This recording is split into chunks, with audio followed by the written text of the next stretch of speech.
gonna get to know you. We're gonna talk it out. We're gonna get to know you and what you're all about.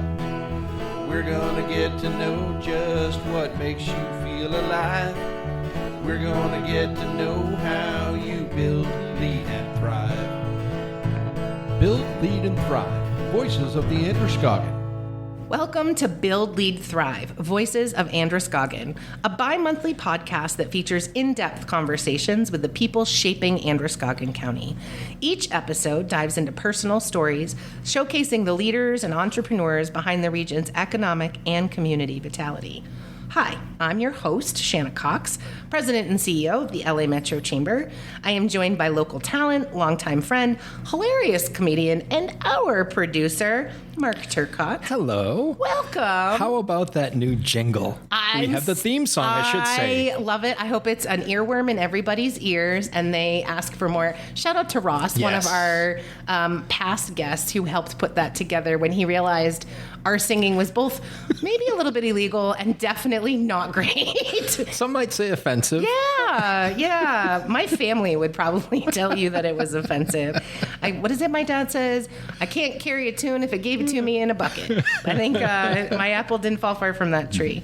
It's great to see you again, and I do love the jingle. Yeah, it's great. I know, and it's been a minute since we saw each other, yes. So folks will get excited about the kind of rapid succession that we'll be releasing episodes in the next 2 weeks. Yeah. More to come on that.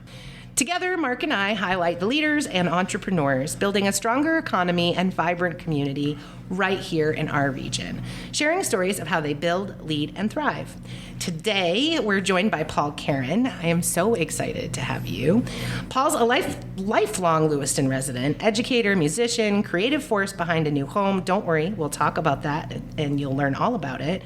He has Franco-American roots and decades of contributions in theater, education, and music. Paul's story is woven deeply into the fabric of our community. We're excited to learn more about him, his journey, his creative process, and his vision for how the arts can inspire connection, resilience, and leadership. Welcome, Paul. Thank you. Yeah, it's such a pleasure to have you. We're going to cover a lot of ground today on a new home. But as I dug deeper into your bio, which I'll share a little bit more for our guests, you aren't just arts. You have this whole academic life in leadership studies too. And so I'm excited to see how we can weave those threads together in today's conversation. Leadership tends to be one of the themes that we touch back on often in this podcast. And so I'm just super excited. Thanks for saying yes. You're welcome. Yeah. Welcome. I'm glad to be here. It's a pleasure. It's a pleasure. Let's share a little bit more about Paul. So Paul's a lifelong Lewiston resident with many roles: educator, composer, director, community volunteer, that reflect a deep commitment to the arts, learning, and local history. He comes from a large Franco-American family and grew up near, this is my favorite, the iconic gas tank on Lincoln Street. I think you described it in your bio as the patch of gas tank and ball? It was called the gas patch, and it was a big, gigantic natural gas ball that held the gas, but there was also a big tank that a lot of people don't remember. That was taken down a long time ago. Both were taken down, but it was on the corner of Lincoln and Locust Street. So that's where that big parking lot is that the gas company still owns. Exactly. Yeah, that was a big, gigantic ball. You see sometimes pictures in other areas of around the country. They still have them. And the tank is similar if you go down, I think, at Route 93 and near Dorchester. You see those big tanks. It was something like that. And I always thought those were water tanks, and it's blowing my mind since I read your bio to think about those just being natural gas stores all over the U.S. in big balls. Yeah, right next to our house. That's, you turned out great. No lasting impacts there. I loved that description in the bio that you shared. I went a little bit deeper, and so I've got some additional points that I want to offer our guests about you. Specifically, so you hold a PhD from Boston College in curriculum instruction and administration. So when we talk about all of your contributions to arts and theater, behind it is this academic guy who has his PhD, and that you still are doing work in that field. So you had prior degrees in science and mathematics. You have held roles as director of secondary education at St. Joseph's College. You served as a science and math consultant for the Auburn school system. And then right here at the University of Southern Maine, you're an associate professor of leadership and organizational studies. Right. That's what I do, and so I can do the arts part. It's like the left and right brain coming together in this beautiful way. His theater and musical work stretches back decades. Paul first became involved in the Lewiston Auburn Community Little Theater, or as we might refer to it, CLT, in 1989 as a rehearsal pianist and pit conductor for West Side Story, which I love theater, and I just saw West Side Story for the first time ever in any format this summer. Wow. So it's wild that that's where you got your start, at least locally. Yeah, Well, it was at Maine State Music. Yeah. Well, I had done. I was teaching at St. Dom's. I started there in 1979 when no one was alive, and I got involved with the theater program there. So I started doing musical directing for high school productions for about 8 years, and then I was asked to come in with John Blanchett. Asked me to be the rehearsal pianist for West Side Story in the summer of '89, and then from there it's been. One thing led to right, another. Exactly. It's like the professional version of if you give a mouse a cookie. That's right. And I wanted the whole sleeve. So don't I, usually. Over the years, you've taken on more than 50 productions in capacities ranging from director, music director, actor, and collaborator. You credit your early connections as key to how you first gained a foothold in the CLT scene. So then fast forward in 1995, you wrote the music and lyrics for Lewiston, A New Home, for Lewiston's bicentennial, an original music project that was reflecting the city's Franco-American and Irish immigrant stories. That show enjoyed sold-out runs and an original cast recording that was released. And now, decades later, you have helped reimagine and expand it into A New Home, which was adapted from the Lewiston A New Home, which was originally kind of a book that compiled all of the screenplay, the music, by Michael Rosenthal, Richard Martin, and Lynn Geiger. Love to give credit where that's due. Yes. How am I doing so far? So far, so good. Okay, great. I'm tired. I mean, you've lived an incredible life, and I think oftentimes we, in community or even where we're consuming content, we see someone in this moment for the thing they're being presented for, and I love this opportunity and this platform to say, like, but how did you get here? What are the pieces that led to this moment and the thing you're doing right now? And this, I think that you've lived an incredible life and it's worth sharing. So you adapted the work to reflect Lewiston's more recent history and evolving demographics. We'll talk about that a little bit more in depth. You describe your ongoing passion for live theater in deeply human terms. I managed to find an old interview of you. It offers a way for people of diverse backgrounds and talents to come together on stage, backstage, and in the audience to tell shared stories. When not working on theater, Paul leads choirs for his parish, plays music for services, and you read.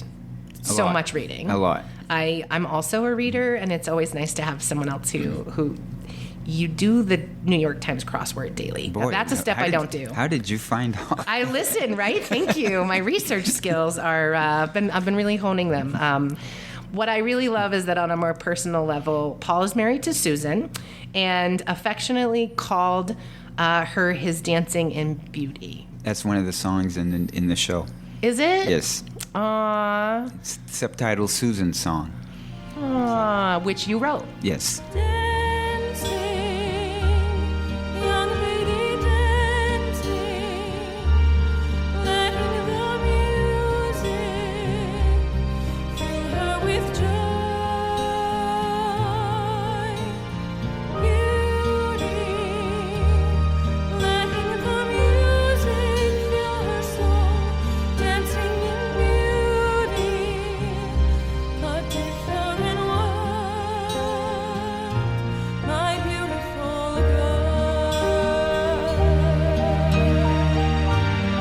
For folks who don't know, and we'll make sure we're sharing more about this, A New Home returns to the CLT stage this fall, coming right up, and Paul's work bridges memory and possibility, offering Lewiston Auburn a chance to reflect on what has been and reimagine what might yet be. And it's that last piece that we center so much of our conversations in this podcast on, that the story that we tell about ourselves is only part of the story, and we have the opportunity to continue writing it. And it's just everything that you're doing is kind of built into that. So Did I get anything wrong? No, I'm just amazed at your research skills. Thank you. I wish you were in my research class. You tell those students to come on That's over and right, have a podcast learning session with me. So before we dive into all of that and go a little bit deeper, we like to start out a little light touch, a little segment, getting to know you, which is the impetus for the jingle and the reason we no longer sing.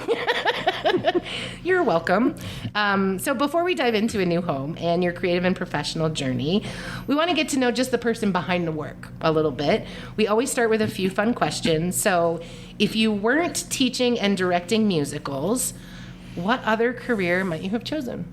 Well, this is going to sound like I'm pandering to Mark, but when I was in high school at St. Dom's, I was a St. Dom's student, I wanted to be a DJ. Those were the days when we had 3 radio stations in town, with WLAM, WCOU, and WPNO. And I don't know if there's a certain age group that would remember all of those 3 Mark's stations. nodding like he's in. In fact, WCOU was just down here on Lisbon Street. Huh. And WLAM was the station that played top 40. And in those days, this is the 60s, top 40 could be from Edith Piaf to the Beatles to Glenn Campbell. And you'd hear all these songs. But I just loved the idea of playing records all day. And I even looked at when I was a junior, looking at the Northeast Broadcasting School was a place to go to. It was in Boston, or near Boston. I don't know what it's called now. And I didn't end up doing that. I went to Lowell Tech. You did all this other stuff instead. Yeah, and all this other stuff because I heard myself on a tape. I had a little tape recorder, reel-to-reel tape recorder, and I would say things like, here's a song, and I would listen to myself, and I had this heavy French accent and nasally voice, and it was like, I can't do that. So I said, I'll go into engineering because that's what people from this area did. You didn't go to the shoe shops, you went to the engineering. Yeah. And I remember going out for civil engineering, and we were outside, and I was holding the Philadelphia rod. That's that big rod that when they do surveying, and it was freezing. And I said, I don't want this job. So I changed to math and became a teacher. See? So that's the end of my DJ days. So like short-lived and on your own cassette player? Yes. Yeah. That's you just played. It was reel to reel, and you would record songs immediately from the radio station. You had to wait for your favorite song to come on. Music's been a constant in your life. What is your favorite? This is going to be so hard for you to ask. You can pass, but I'm going to ask it anyway because I'm hopeful that you'll dive in. What's a favorite song or performance that still gives you goosebumps when you hear it? The song "Bridge Over Troubled Water." Oh, 1970. Simon and Garfunkel, #1 song of the year, #1 album of the year. It won a ton of Grammy awards. That one because it has a big piano introduction. Mm-hmm. Larry Knechtel, he was an icon in the studio, and he played the piano. In fact, he won a Grammy just for playing that piano part. And I was learning how to play the piano. I was teaching myself, so I would buy the sheet music down here on Lisbon Street. There were some stores, Mars Music, Mars Stromboli's, and I would put it there, and I would listen to the song just over and over and try to connect the dots as to what he's playing and the piano part is. The Beatles did the same thing, but Bridge Over Troubled Water is still the song that if I had one song to listen to for the rest of my life, that would be it. It's an excellent choice. Yeah. I mean, the minute you said it was playing in my head, and I also got goosebumps. It is an astounding song. Yeah. Both the lyrics and the music kind of moves you through a bit of an emotional journey. What is your go-to comfort food in Lewiston, Auburn? What's your favorite thing to... Can I name the place? Yeah, all right. Absolutely. We do shout-outs all the time. Okay, my wife and I go to Pat's Pizza a lot, and I'll have a pizza with... it sounds weird, but double green peppers, mushrooms, fresh mushrooms, and pineapples. I know that's controversial, but too bad. It's a controversy we revisit in my house. My guy's a pineapple and pepperoni. Oh. Usually we get veggie pizzas because I'm not going to eat that with him. Right. And I love a good veggie pizza. Yeah. But he's not asked to put the pineapple on the veggie pizza yet. I'll say yes if he does, but just once. When you're not teaching, directing, or composing, how do you recharge? Also, do you find time to do that?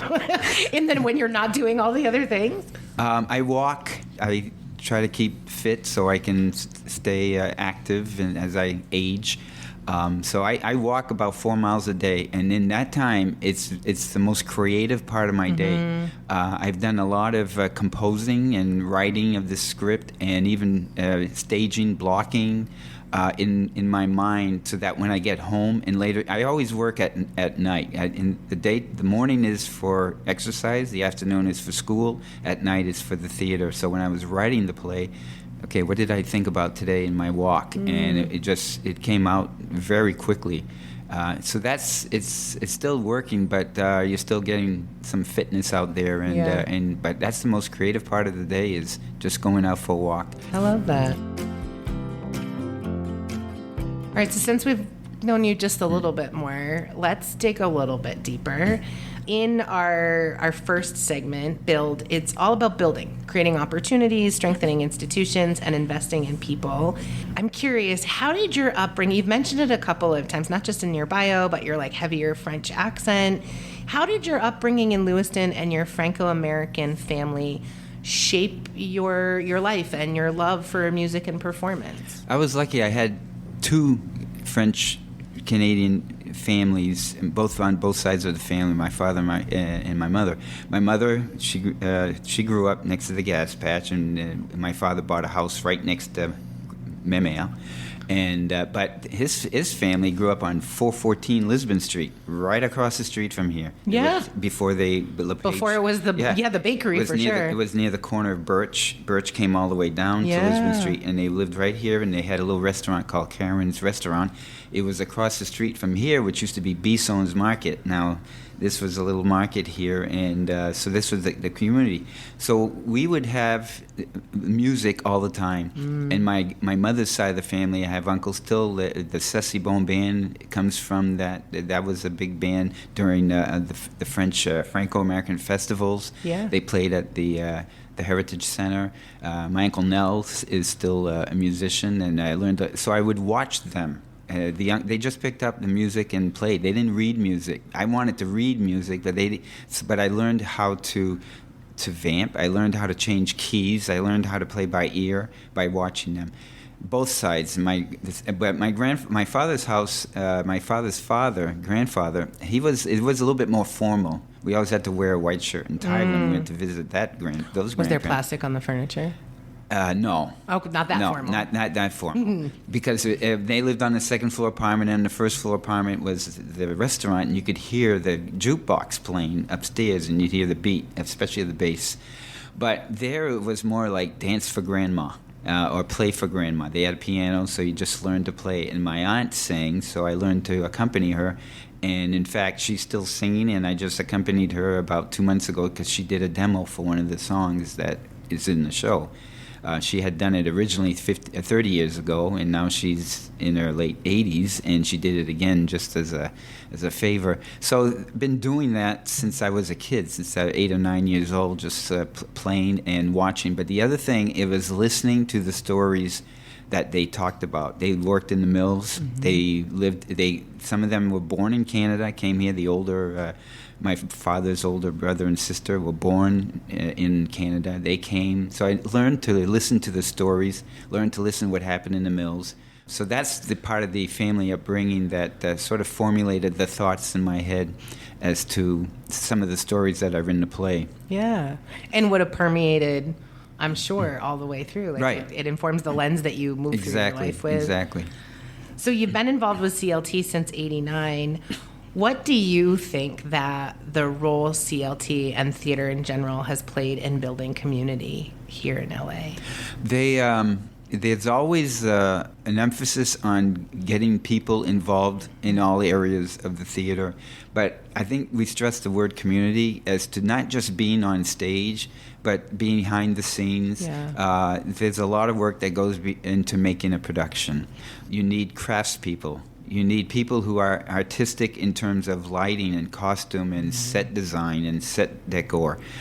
Those are not my strengths. I don't have a good eye for that, but I'll tell you what I like when I see it. Yeah. And it's very difficult sometimes to describe this to your set construction. I want this thing to do that thing, and that's about all I give them. And I want it to look like this. And Well, at least you're not an over-directive director. it's like I'll say, I need my actors to be able to do that. Can you do a table or a flat or something that will do that? But it's also it's the excitement of putting on a show. Yeah. It's almost like back to Judy and Mickey Rooney days. Let's put on a show at a craftsman-like level.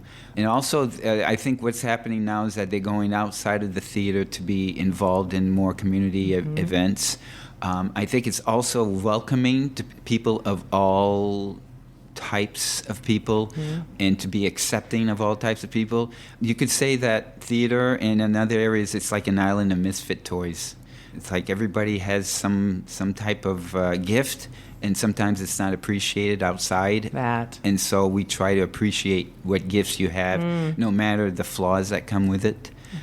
So we can accept you as a human being. And I think that's one of the things that theater attracts people. It attracts people in high school. Those kids in high school that go there or go in band. They're not necessarily the cool kids, but then they end up being in an area that they are cool or that they can. I was a band kid.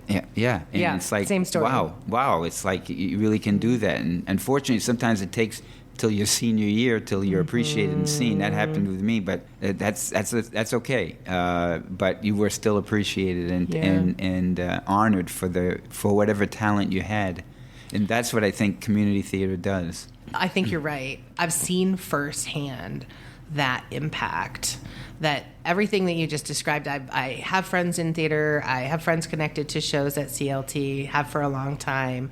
And the confidence that they get from like being seen for those skills in a place, and the way that permeates into other spaces, the way they bring that creativity into other spaces, it's very likely that a listener has been touched by someone who did something because of something they learned or connected through or grew through in theater, and it doesn't feel connected at all on the surface, and they have no sense that like, thank God this coworker, or thank God this family member, thank God the person who just gave me service at this store or business is connected to theater, because this experience was better because of it. I have seen firsthand.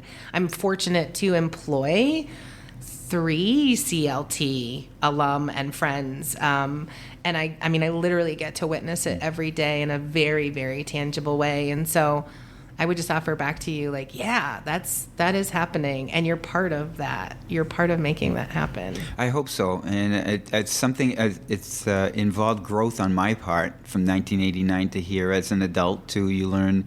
I had a reputation being a crusty old director, and I think after being married, it's sort of softened out because people say, boy, you're different now. It's like, yes, I am, because I can appreciate what other people bring to this table that I can't do, but I can appreciate that and honor your participation in this. It's like writing this, playing this music. You were talking about singing. I've sung before, but some of these songs that I've written, I can't. I have people in mind because they can do a much better job in saying what I'm trying to say on paper and in music. They can say it much better than I can, and so that's a thrill to see that. And then they talk to the people who build the sets or design it, and it's like that's thrilling as well. And it goes all the way to people who do the ushering and that they're involved to make this whole thing work. Mm-hmm. A New Home started decades ago with the Bicentennial and Lewiston A New Home. What was it that inspired you to bring it back now? So since it first came on, it was very popular. It won a New England Theater Award, the Moss Hart Award for Best Original Community Theater. So that's kind of cool.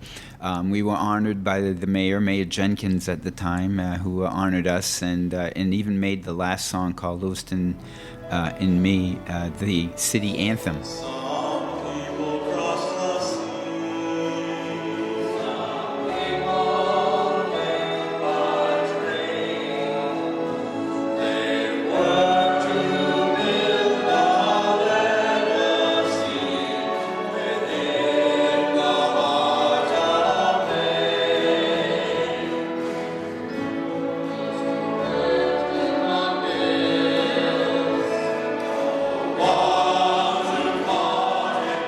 after a while, it goes away, and then there's hey, what about that show? Would you do it again? And so some of the principals, like Richard Martin, was the director, and we did a concert version in 2006 at the Franco Heritage Center, and it was just music and some clips from the video of the first play of the original.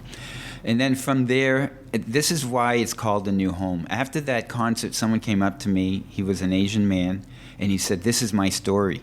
And it struck me because we had written this with the Irish and the French. We wrote this in 1995. The concept of New Mainers was not in our thoughts.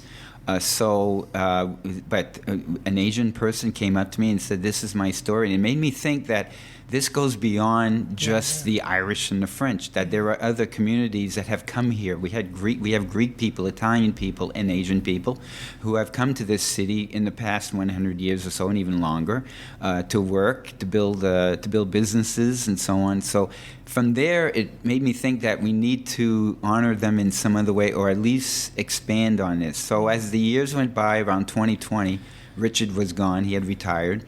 And so I said, well, maybe I can convince CLT to do this production, because to just create a show and then you don't have really a production company, which is what CLT is, to make this happen. Yeah. So I started walking and thinking about what I wanted to do. And was it a longer walk that day? Yeah, I actually used to run, but then age took over and the legs said, nope, not anymore. So, but about 2022 is when I got really serious, and then CLT said, okay, we'll do it. So I said, we have to have a song. We have to go from 95 to 2020, and we'll have a song that honors the New Mainers, because that's part of our heritage now, and they're in our community, and we can't just do the play in 95 and forget about, nothing happened after that. Yeah. Are you kidding me? And then, while working on this, October 23 happened. Yeah. And so that, I remember going for those walks, because it was just, after it was very eerily quiet in the city. And it just made me think that I can't end the play on that, let's celebrate the New Mainers. We have to honor the people who passed away in that tragedy.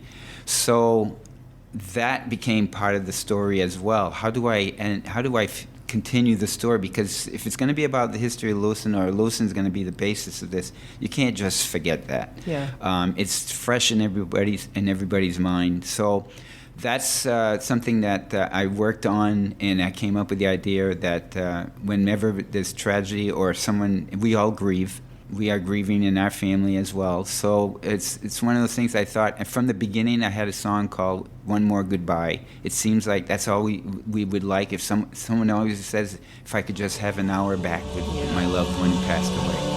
18 journeys just begun, 18 dreams that went undone, children who don't understand the emptiness that fills their hand. Cherish them in every way, tell them we're not far away, answer them when they ask why. All we wish is one more. So the title came first, was One More Goodbye, and so we created a song out of that. And that's the next to last song, because Lewiston and Me has always been the finale. So after we have the New Mainers, I added One More Goodbye, and I said, you know what we have to do is also honor the deaf community. Yeah. So right now, and as a matter of fact, tonight is this lesson number 2. The cast is learning American Sign Language. So they are signing and singing the song at the same time. That's and it's about One More Goodbye. So they sing it and sign it. We have Roxanne Baker, who's our instructor, and she's from the deaf community, and she knew the victims, which makes it even special. And I hate to say this, you know what I mean by the word special, but it means meaningful. And so the cast has been practicing, because she came last week, so they've been practicing half the song. Today we finished the rest of the song. And that's going to be a special moment in the show. Yeah. So it's very very touching when I see them on stage, and now they're singing and signing the first part. had a producer, Jennifer, came over and said it elevates the meaning of the song, because now you're honoring that community as well as the people who passed away. Yeah. So that's something that came about just in the last couple of years, after I had started working on this edition. And I wanted to focus more on the people, the characters. The first one was about Lewiston. It was Madeline in her 80s and 90s was sitting down at McCrory's, which used to be Kresge's, a long time ago. And they used to have booths to eat, and she's talking to a younger girl about the past. So then we go and reenact the past. Here I just start we honor the first Native Americans here, the first Native nations of the Wabanakis.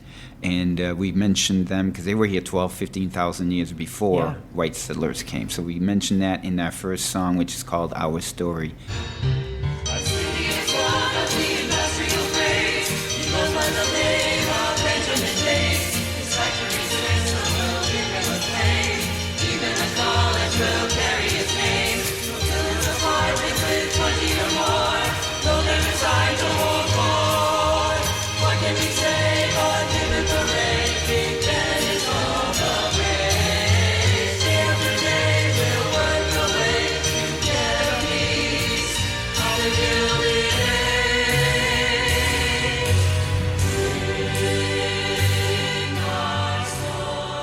Age. Each group has a story to tell.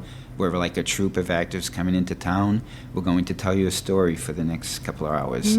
So we tell the stories, and we follow Donovan, who's Irish, which is Justin, and Madeline, who's a Franco-American girl. And so it's a little bit like West Side Story, very mild, of course. It's just there's conflicts, mostly by the adults in their lives that don't want those two to be together. Right. And so we follow them throughout the events like World War I, the Depression, working in the mills, Peck's store, which was the big department store on Main Street that you probably remember. So we bring them all the way up to 2020, 23, 25. And so that's the change that has happened. And I call it a new home rather than Lewiston New Home because of that, what that Asian person said. It said, this is a new home for a lot of different people. Yeah. It's just not Lewiston. In fact, we don't mention the word Lewiston in the play, in the script at all. Yeah. It could be anybody. It could be Biddeford, it could be Waterville, other communities, could be cities in New Hampshire, Fall River, where there's a mill, Lowell, Lawrence. And so the only time the word Lewiston is mentioned is in a song 3 times, and that's it. That's incredible, because I think there are, as I hear you talk about the stories that you're telling, so many of those stories are really universal. Yes. Right? And it sounds like it's not like you just plunked in some updates at the end.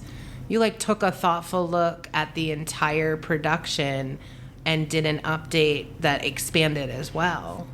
Yes, I expanded. The stories that were original were really about Lewiston. Lewiston was the story. Here it's Madeline and Donovan. So the first scene after our story, Madeline and Donovan go to City Park, which is Kennedy Park now, and it's 1916. So you have the Irish on one bench, and then the French come in later, and they say, "Oh, here we go," da da da da, and so on. And my father lived on Park Street before he lived on, and they would fight kids on Knox Street. It's like, wow, that hasn't changed much. And because they were French on Park Street and they were Irish on Knox Street. Yeah. This is back in the 30s. So there was some, head knocking in those days. So that's what you see is the tension between the two. Then they go and they fall in love and they get married, and Donovan goes to war, and we end Act 1. We're not sure who's coming back because he has friends too go to war. So I added that in there because war, there are casualties, and I wanted to show that some of the people that the audience has gotten to know and probably care for, some of them are going off to war, and we don't know what's going to happen. So come back for Act 2. And then we talk about working in the mill, what that was like. And here's where my family stories come into play with the song Factory Waltz. And that song is just the day-to-day 1, 2, 3, 1, 2, 3, making all this. And when I was a kid, I would walk around Lincoln Street, Cedar Street, Chestnut Street, and you could go by the mills and you would hear the thump, thump, thump, thump, thump, and then the scratching noise, and it was in my head. It was like 1, 2, 3, 1, 2, 3, constant. I never worked in a mill like that in my life, so I was fortunate that generation we could move on to become an engineer. So that was all in my head as I'm going on, and I wanted to focus on that couple. During the Depression, it's hard times for Madeline and Donovan. It's not all a bed of roses. Like Right. it's reality. I mean, I think we've all heard our parents maybe having a heated discussion about either finances or kids, and we're upstairs or in the next room wondering what is going on, and we're scared. That's something that I wanted to bring into this play as well, that there's some hardship that they had to go through to be the people that we know and remember and love. Yeah. You draw a mental picture really well of what it'll be like to experience that show, and I can't wait for it. I want to move us towards lead, and for us, this segment's about leadership in terms of guiding teams and communities and projects through challenges and opportunities. And I think you're just noting two challenges that our community has experienced: another influx of foreign-born population, immigrants, and then asylum seekers, refugees, starting in 2000 and on, and then the October 25th tragedy. When you think about the things you've seen, the things you've had the opportunity to adapt this play with, the hats that you wear, educator and composer and director and community volunteer, I'd go so far as to say community leader, how do you see your role as leader in those spaces? I think it's trying to reach out to those communities to say that they can be involved. I'll give you an example. One of the challenges has been to bring like new Mainers into the theater. The Muslim community it does not do staging, and I found that out early when I had a student, and she was listening to music. I said, "Oh, we do shows, da da da da da." She goes, "Oh, in our religion we don't do that." Okay, that's a lesson for me. Yeah. So it's learning about the community.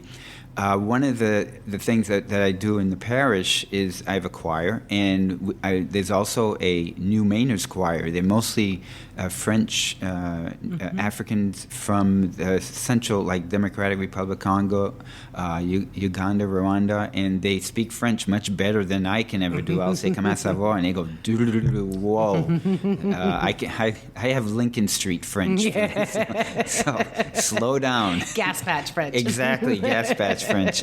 So but lovely to get to know them. And when we had after the events of October 2023, we had a special service at our church, a Holy Family Church, and we brought in different choirs, and they have a choir. I think it's the choir de Notre Dame, the Notre Dame choir, something like that. I'm sorry, I'm not getting it exactly right. And Dancil is the leader, and so I remember talking to Dancil back then. I said, "I'm doing this play, and I'm writing this section here, this play that," and it was.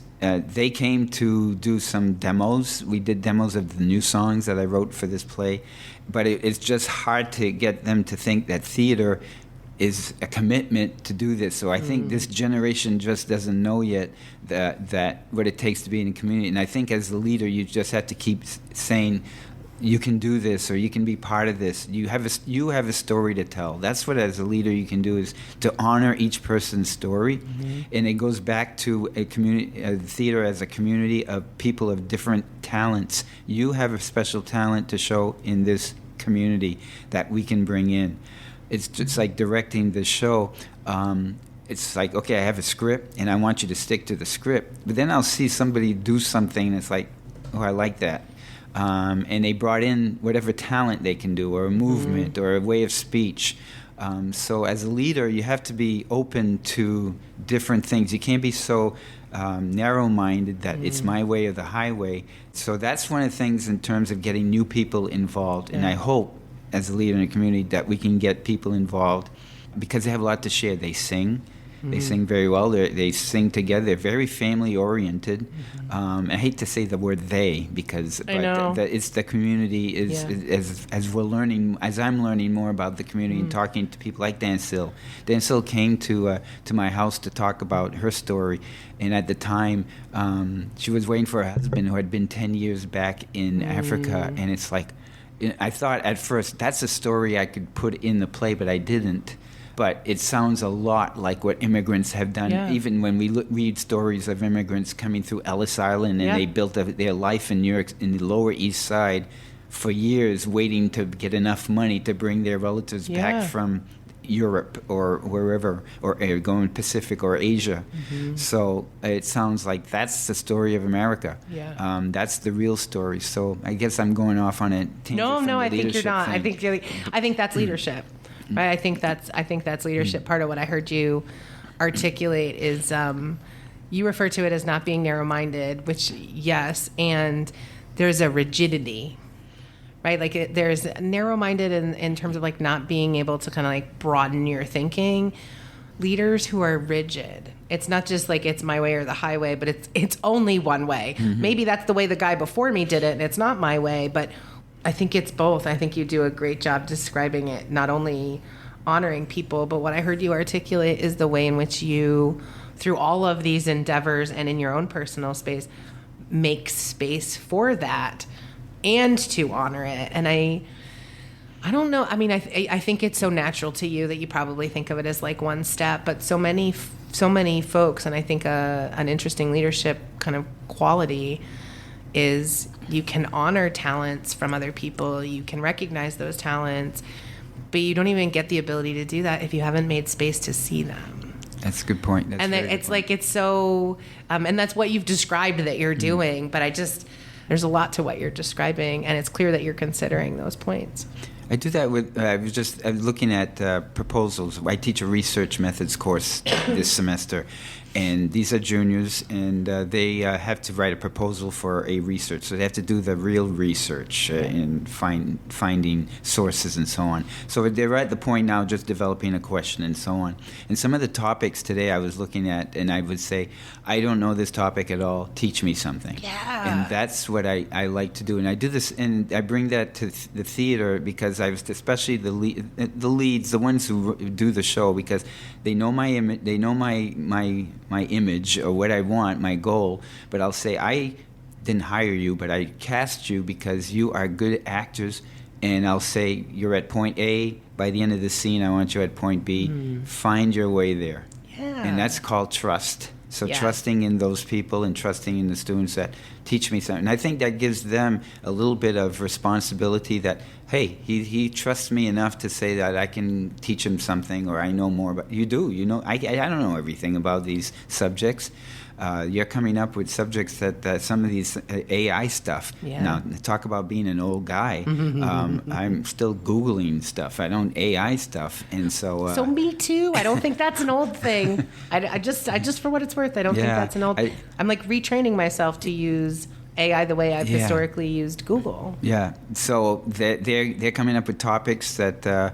they're talking about this type of new technology. Well, then show me, teach me, and you know this is point A. You know how to get to point B, or what I expect from you for point B. Same thing with the acting. So it's similar to that. Yeah, I think trust, which you described, and vulnerability, which you also modeled. Right. Like, I don't know. Teach me. Yes.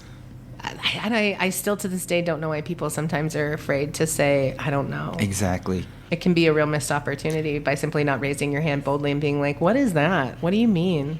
When I was a new teacher, and then when I was developing new teachers at USM, they have that they're afraid to be vulnerable. So if they didn't know, they'll BS their way through the answer, and it's like, no, don't do that. They can easily just look it up in 2 seconds and find out you are making, all of this stuff up. So, but in the old days, when it took them, they had to go home and look in their encyclopedias.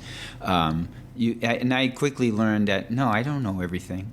I just know that I'm going to help you in your journey. That's the thing. That's how you have to develop the play. You have to develop your lesson plans and develop that. That, I think, is what the qualities of a good leader is, that you guide, you foster their freedom and then their growth.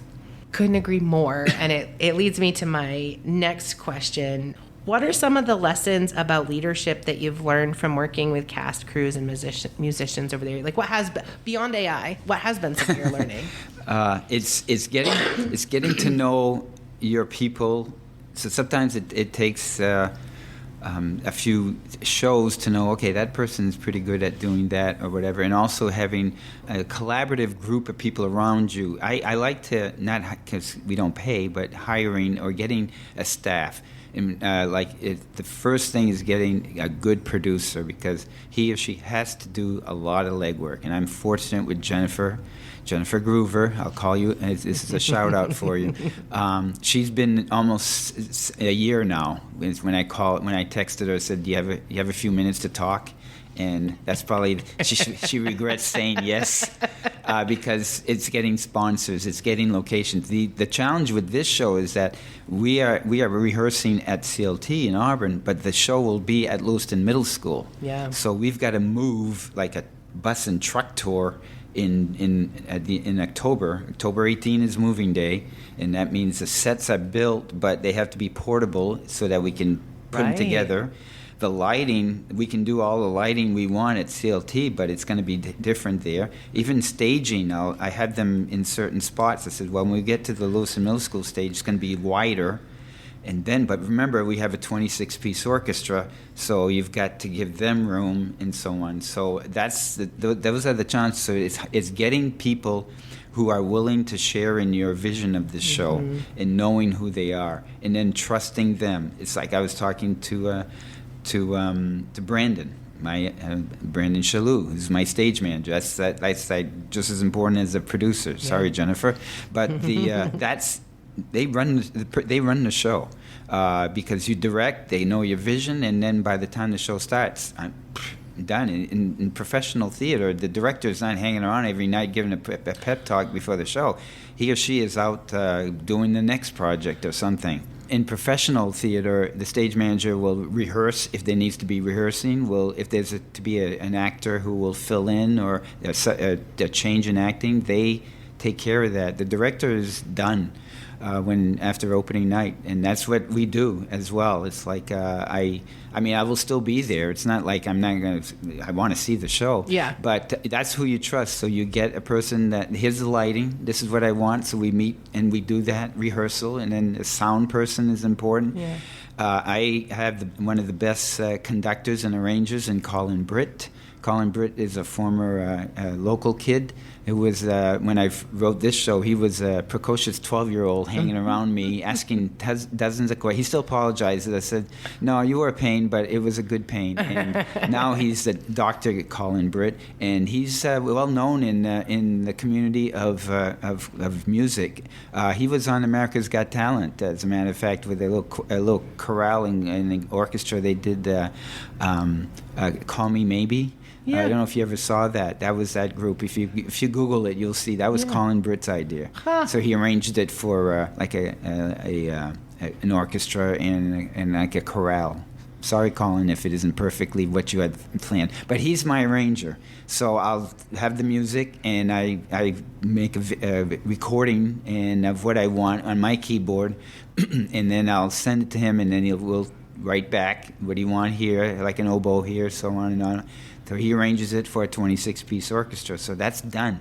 I don't have to worry about that because I can trust him. I keep getting stuck on and astounded by a 26-piece orchestra. That's pretty big for local theater. That's why it's at Lewiston Middle School. That makes sense. Yeah. I was wondering if that was the driving that's factor. Why, because that would take up our stage at CLT. Yeah. And so there's still a big part of the stage at Lewiston Middle School, but we're in front, and we minimize all the movement. It's like a troupe of actors coming in to tell a story. Meanwhile, we got 26 people behind us who are going to be playing music. And are, by all intents and purposes, also helping tell the story. Right? Yes, like it absolutely. Wouldn't be, right, absolutely. And you wrote the music. Yes. The first time and the second. Yes, I've written all the music and lyrics. For a guy who was just picking up music best you could on your own. Yeah. and went to school for math. Yeah. Well, I knew. Way to work it out, sir. Well, I knew that I could have insurance and a retirement Benefits are nice. and benefits if I taught math. Yeah. The theater part, I didn't know. So, but it helps fuel my passion. So. Which feeds you in every other aspect of your life. Yes, absolutely. Yeah. Yeah. That makes perfect sense to me. I am curious about the crossover of you in academia, you as a professor, not just a professor, but a professor of leadership studies, specifically. How do the lessons you learn and teach transfer from space to space? I can't imagine it's completely separate, right? So there's leadership lessons that you're teaching in an academic environment that I'm sure you're bringing or modeling to your community spaces. And likewise, there must be things that are happening in those community spaces that are informing your next leadership lesson plan. I'll have to be very forthcoming. I am not a leadership and organizational studies scholar. My PhD is in math and science, and I was originally hired at USM to be math and science in the education department. We had it, and at Lewiston Auburn College, which was its own college back in 1999, we had an education program. So I would be teaching math and science methods to our K-8 teachers, and also doing observation of their practicum, going to schools and watching them. And I did that until 3 years ago now.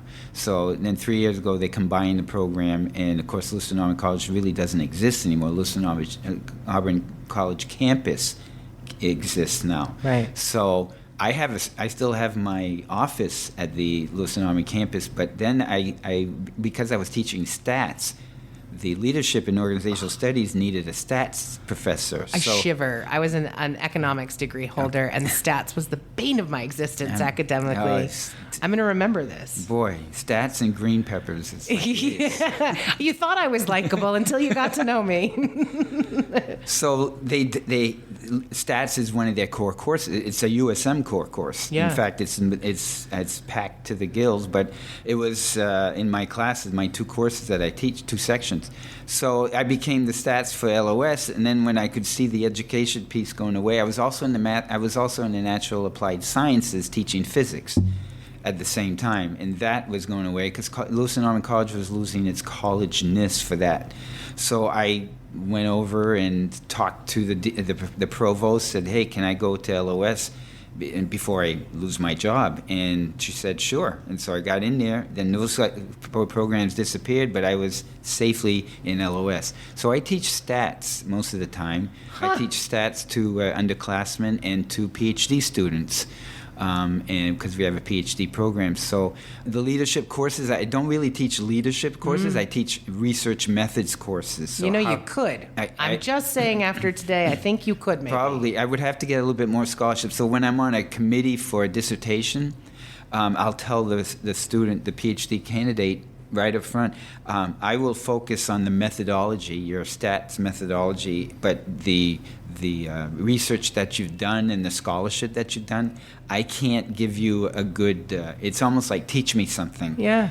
Because I don't have that scholarship behind me. But I do have it for the stats and the methodology. So that's how I can be a leader in that respect. Yeah. And so I'm very rarely, only once have I been a committee chair, because in the LOS department they'll pick an LOS expert. But there was a student, we just got his degree, his PhD a couple of months ago, and he asked me to be on his chair because he was a physics teacher in high school, which I was. He was also a coach, which I was, and he saw a lot of parallels, and I knew what he was doing and why he was doing it. So I was very honored to be in his chair, and he had actually a co-chair because he needed an LOS person. And he'll say that I was like a good cop, like so. And it's just like saying you're doing a good job. You're going to get it. Don't worry, because getting a PhD and writing a dissertation can be a harrowing experience. And he had 2 kids, and his wife was expecting a 3rd one right when he's ready to defend. So life was in the way, but it's like it's like you can do this, and I'm not one to be very motherly-handed. It's even at the theater. It's like, what's the problem? Okay, well, good. What do you need from me? Good. Then do it. I need it by October 15th. That type of thing. I think I follow that particular model a little. There's a little bit of mothering that I do, but that makes a ton of sense to me. Let's talk about the thrive component. So when we talk in our final segment about thriving, we're talking about sustaining energy and defining success and looking forward to the future. What do you hope a new home gives to the community now, almost 30 years after its original debut? That is a good question, and I think I have a half-decent answer. Talk about the first act, second scene. That's the Irish and the French come up, and they... That's when Donovan meets Madeline, and there's like little sparks going. Little West Side Story moment. The West Side Story one. So that's in 1916. Towards the end of the play, when we bring in the New Mainers in the play, we have 2 park benches at Kennedy Park. We have the local kids, and we have New Mainers coming in.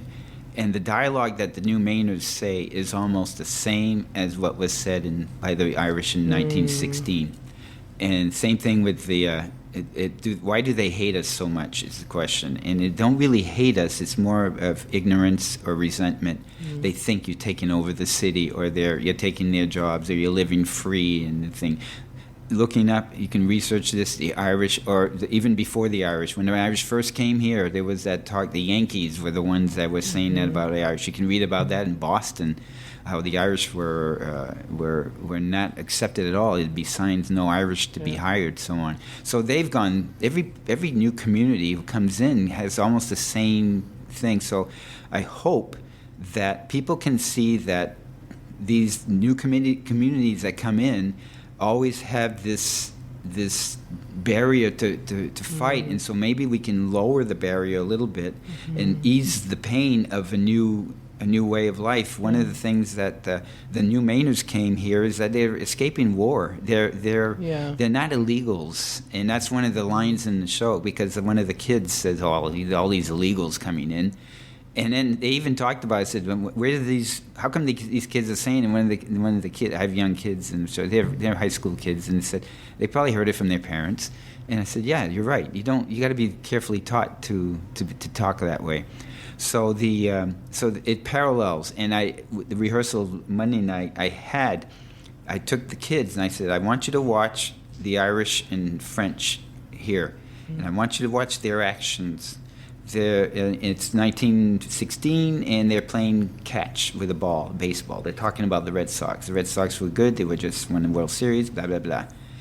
Now, in 2016, we're talking about the Patriots. They're playing with a soccer ball, and the Patriots had just beaten Atlanta, the greatest comeback ever in the Super Bowl. So that's the conversation. So it starts with a sports thing, and it ends up with the New Mainers coming in and said, uh-oh, here they come, which is what the Irish said when the French came. So there's parallels. I want people to realize that this has been going on for centuries. And so someday these New Mainers will be sitting on that side of on that park bench, and there will be new immigrants coming in. So they need to realize, too, it'll be maybe 100 years from now, like with these people, when you would read when the New Mainers came in 2000, they were saying things that, like, folks, did you forget what your grandparents told you? Yeah. How it was when they came here? They were ashamed to be French, or there were signs no French to be hired. Yeah. Did you forget that? And I didn't forget that. So it just, that's what we hope. Maybe it's not a reality, but that's the hope, that you can see that we've all immigrants. We've all been through the same dialogue, the same conversation has been happening. Maybe it can be tempered a bit when the next group of New Mainers or New Lewistoners come in. Yeah. No, I think that I share that hope.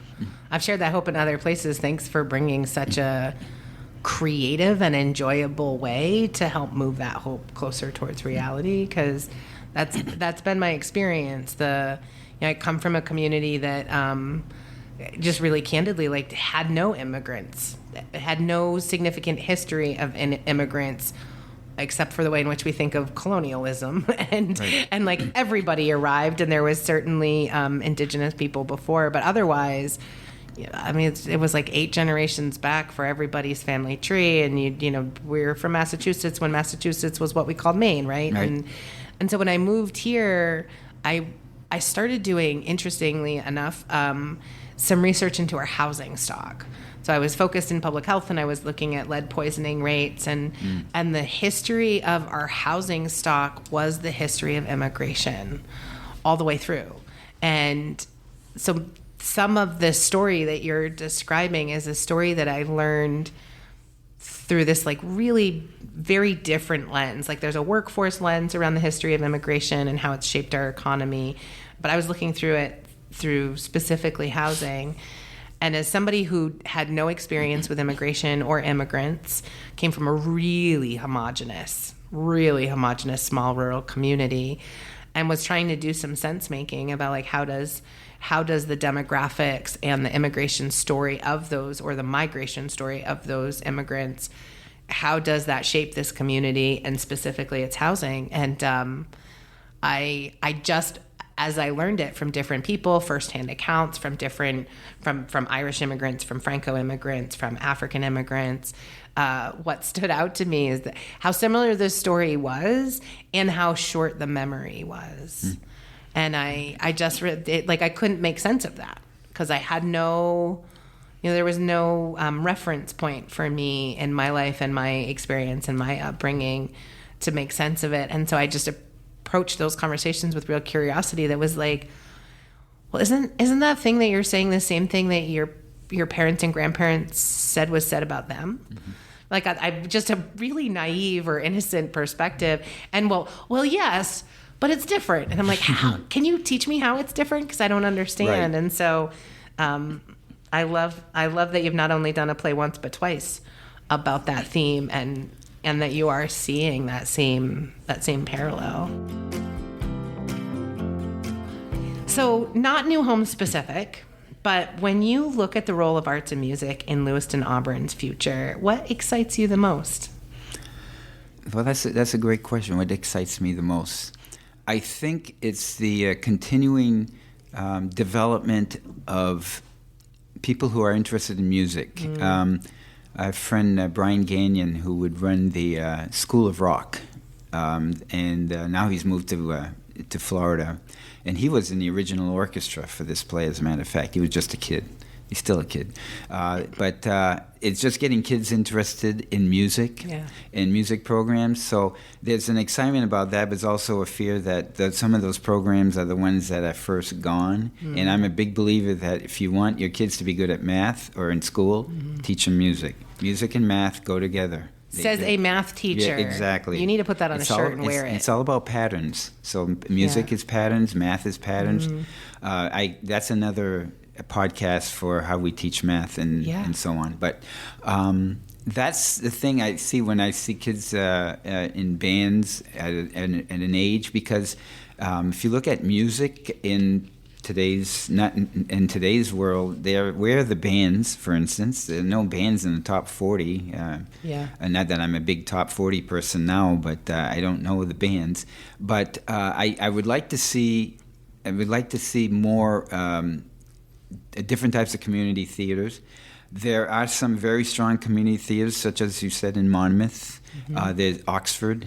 And then if you go to Portland, you have not only the Portland Lyric and Portland Players, but you have the Good Theater, you have other theaters. And then over here, we have the Public Theater. And Public Theater has done a few musicals. And then in Maine State is now connected with Auburn at the new I think it's Donald Gay Theater. Mm-hmm. In fact, right now they're doing a show a week for 3 weeks.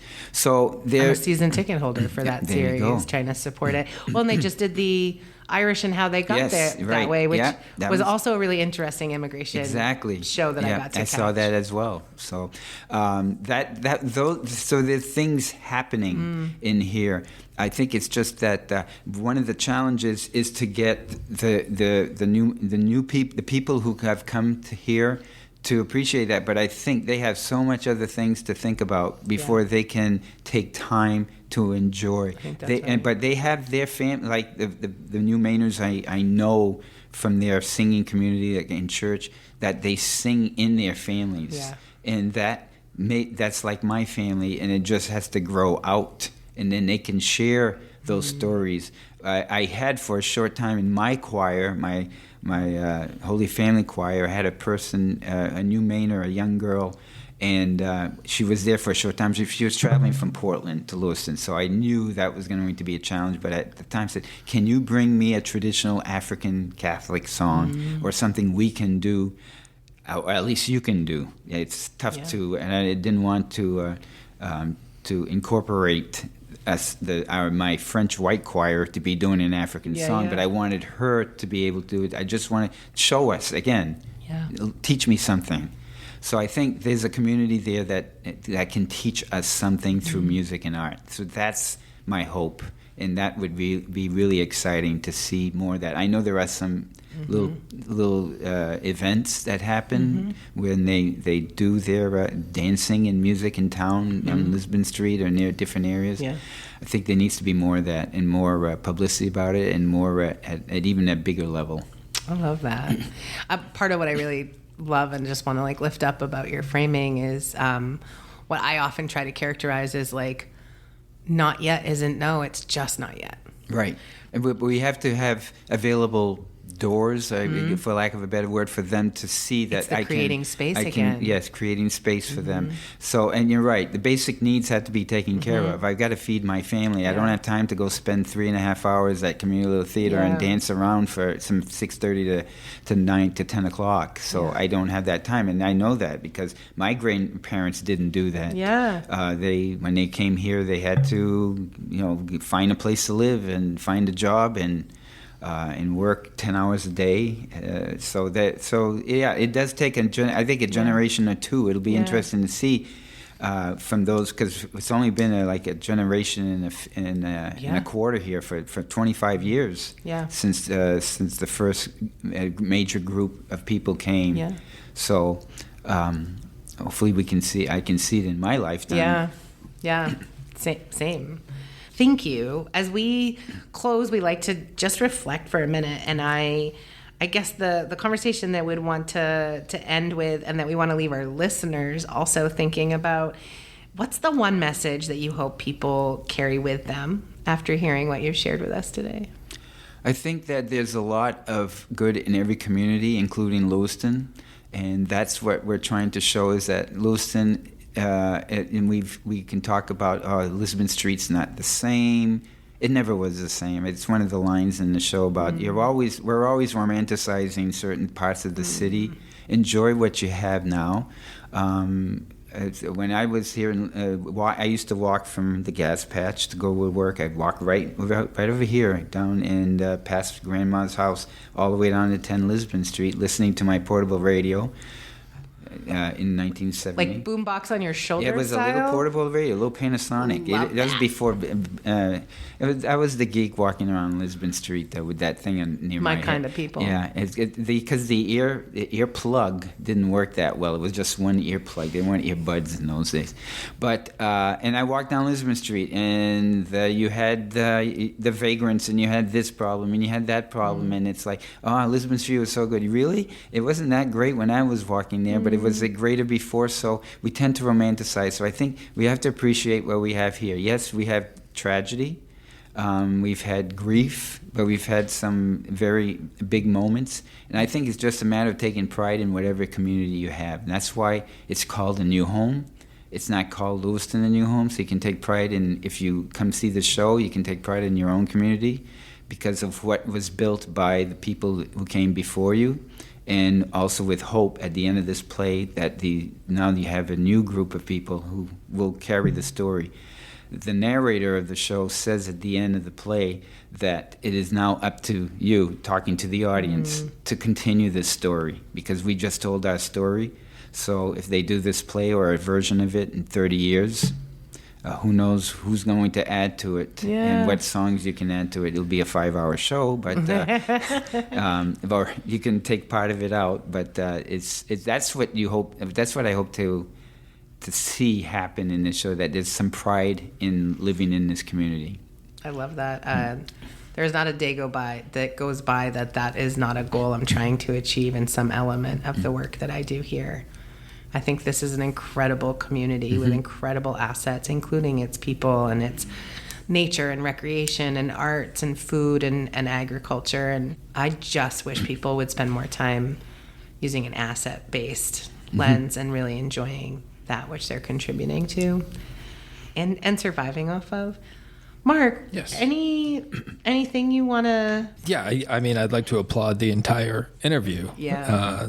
Paul, what a gem of a human you are. Right? And it was great hearing your story, and so thankful that you're part of our community. I have a daughter who didn't know quite where she fit in high school, and we encouraged her to go into theater, and she did, and became an entirely different person. Confidence and creativity, and it was amazing. The first time I saw her on stage, I cried. Yeah, I was like, I'd never seen her in that capacity. And earlier, when you were talking about your high school days, you said that you didn't feel seen or appreciated until your senior year. Yeah. Right. How did that present itself? Well, Thank you. I went to public school. I went to St. Mary's School. I was a little parochial school right near the Heritage Center, and very parochial. And then they closed the school for boys. So I had to go to Fry School, which was every school I've been to is now a public is now housing, apparently. Yeah. So I went there, and then I went to St. Don's when it was on Blake Street, and I was the new kid from a public school. I'd gone to Jordan Junior High, again another apartment complex, and I was the kid who felt ashamed to be from the gas patch, but I was fortunate to have friends who took me in, I could say, and we had a class reunion last year, 50th reunion, and I saw some of them, and I was crying, telling them, "Thank you for taking me as this geeky kid here." And I didn't play. I loved playing sports. I wanted to play baseball. Couldn't play because can't see. So those were the things that were challenges, and I wanted to be part of something as a usual 14, 15, 16-year-old kid. 17th, my senior year, there was a music group.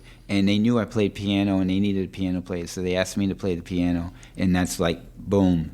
It was your daughter. Yeah. It was my spot. Yeah. And mom and dad took delight in me. It's like, he's been playing at the house all this time, but never. It's like, and from then on, it just went on from there. So that's what happened my senior year. I'll have to do a shout out to the teacher, Roland Roy. He's the one who came up to me and said, "I hear you play piano. I want you in the group." It wasn't like asking. I want you in the group to play it, to accompany. You will do this. Yes, exactly. And you will enjoy it. Yes, and you will do well. And not actually. And you did. I did okay. And so I shout out to him, because when I hear students say that, my favorite teacher was blah, blah, blah, blah, I say, have you told them? Are they still around the town? I said, you should tell them. Yeah. Teachers need to hear that. So that's shout out, Mr. Roy.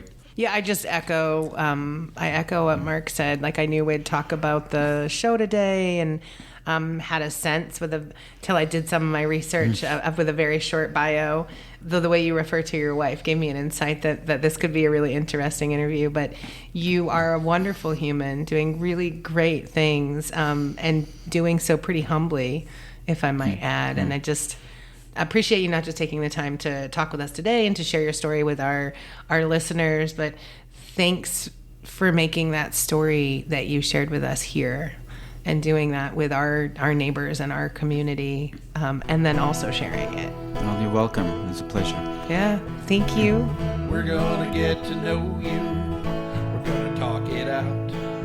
We're gonna get to know you and what you're all about. We're gonna get to know just what makes you feel alive. We're gonna get to know how you build, lead, and thrive. Build, Lead, and Thrive. Voices of the Androscoggin.